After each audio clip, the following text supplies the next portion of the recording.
हरिओम आत्मीय भक्तजनों, सप्रेम जय श्री हरि। आज का प्रसंग है पक्के संकल्प वाला जिसके पास हो उसके लिए संसार में कुछ भी असंभव नहीं। पक्के संकल्प यानी दृढ़ संकल्प, अटल संकल्प शक्ति अगर आपके मन में हो तो कुछ भी असंभव नहीं। शारीरिक बल उतना काम नहीं करता है जितना मानसिक बल काम करता है। पुराणों के पन्ने उलट कर देखिए जरा, आप देखेंगे कि ब्रह्मा जी ने मन में जो संकल्प किया वही सृष्टि उनके संकल्प से प्रारंभ हुई थी।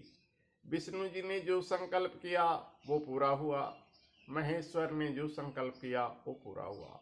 ये तो ब्रह्मा विष्णु महेश त्रिदेव की बात है। साधारण मनुष्य को भी लीजिए, विश्वामित्र ने संकल्प लिया एक नई सृष्टि की। गायत्री की तपस्या के शक्ति से उन्होंने नए स्वर्ग की सृजन किया और त्रिशंकु को बीच में ही रोक दिया। विश्वकर्मा संकल्प बल से ही लंका जैसे स्वर्ण नगरी का निर्माण किए। जितने भी पन्ने उलट के देखिए, जो भी काम हुआ है संकल्प से ही हुआ है। इसलिए किसी भी कार्य के लिए पूर्ण करने के लिए संकल्प शक्ति का होना जरूरी है।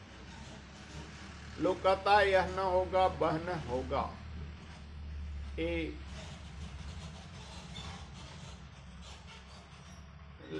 कच्चे विचारधारा वाले लोग का कहना है। दृढ़ निश्चय के लिए सब कुछ संभव है। नेपोलियन ने कहा था कि असंभव तो मूर्खों की डिक्शनरी में रहता है। इम्पॉसिबल वर्ड जो है ना, वो मूर्खों के लिए है, विद्वानों के लिए नहीं। रामधारी सिंह दिनकर लिखते हैं, खम ठोक ठेलता है जब नर, पर्वत के जाते पांव उखड़, मानव जब जोर लगाता है पत्थर पानी बन जाता है कौन विघ्न ऐसा जग में जो टिक सके आदमी के मग में। यानी मनुष्य के रास्ते में कोई विघ्न बाधा नहीं टिक सकती है यदि आपके मन में संकल्प की शक्ति प्रबल हो। इसलिए अगर कुछ बनना चाहते हैं, कुछ दिखना चाहते हैं, कुछ करना चाहते हैं तो पहले मन पर विजय प्राप्त कीजिए। मन को इधर उधर दौड़ने से रोकिए। बेलगाम घोड़े की तरह मन को चारों दिशा में भागने मत दीजिए। पहले साधना कीजिए और साधिए अपने मन को।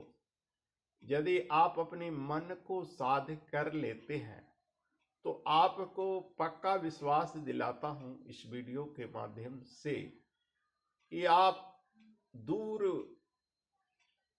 से किसी भी व्यक्ति को पुकारिएगा, दूर का व्यक्ति लाखों करोड़ों किलोमीटर में क्यों न हो, विदाउट मोबाइल, बिना फोन किए हुए वो व्यक्ति आपके पास चला आएगा। आपने हिप्नोटिज्म और मैस्मेरिज्म का नाम सुना होगा। बाजार में ढेर सारी उसकी पुस्तकें मिलती है।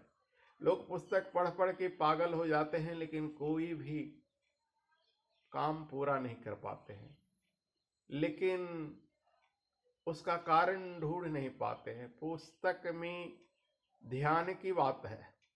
हिप्नोटिज्म और मैस्मरेज करने के लिए आपको पक्के ध्यान का होना चाहिए। बस यही बात लोगों में असंभव सा लगता है। लोग किताबें तो खरीद के लाते हैं, साधना शुरू कर देते हैं, लेकिन उनका मन इधर उधर भागने लगता है, मन को रोक नहीं पाते हैं। बस साधना उनकी यहीं अधूरी हो रह जाती है और वे फेल कर जाते हैं, असफल हो जाते हैं। लेकिन यदि आपने मन को काबू कर लिया, अब कहिएगा मन का काबू नहीं होगा। अरे भाई, भगवान कृष्ण गीता में कहे हैं। अर्जुन प्रश्न करते हैं, चंचल ही मन कृष्णा परमार्थी बलवद्रियम। हे भगवान, हे कृष्ण, यह मन बड़ा चंचल है, प्रमथन स्वभाव वाला है, मथने वाला स्वभाव है, इसको बस में नहीं किया जाता है। भगवान कृष्ण कहते हैं, अभ्यासेन योगेन, अभ्यास से, योग से मन को भी साधा जा सकता है। आप बार बार अभ्यास कीजिए।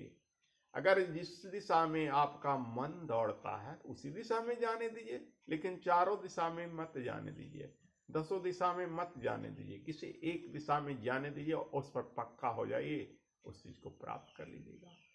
वह संभव नहीं है। फिर कोई भी विघ्न बाधाएं क्यों न आए, वो सारे विघ्नों का सर्वनाश हो जाएगा यदि मन में संकल्प की बल सही हो। आज इतना ही मेरे प्यारे भक्तों, प्रिय मित्रों, आप इस साधना को करके देखिए और फिर बताइए आपको कैसा लगा यह वीडियो। कमेंट्स में जरूर लिखिएगा। आप सफल होंगे यदि आपने मन पर नियंत्रण किया और इस साधना को किया। जय श्री हरि।